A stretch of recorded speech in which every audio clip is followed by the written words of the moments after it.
গ্রামের চাচা কিন্তু এই রমজান মাসে 30টা রোজা টিকে রেখেছেন এবং রোজা থাকাকালীন অবস্থাতে কোনো কিছু আহার করেন নাই এই বয়ে রোজাটা ভঙ্গ হয়ে যাবে, এবং এই বয়ে উনি লুকিয়েও কোনো কিছু আহার করেন নাই যে আল্লাহ তাআলা সব দেখতেছেন। অথচ এই চাচাই আবার অন্যের হক মেরে খাচ্ছে, সেটার জন্য উনার চিন্তাধারা যে সেই কর্মটা আল্লাহ তাআলা দেখেন না। সেটা আমার কথা না, সেটা চাচার কথা। আর তাই তিনি নির্দ্বিধায় অন্যের হক মেরে খাচ্ছেন। তো চাচা, এখনো সময় আছে।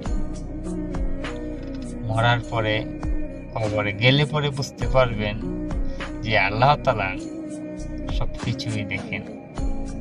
ধন্যবাদ।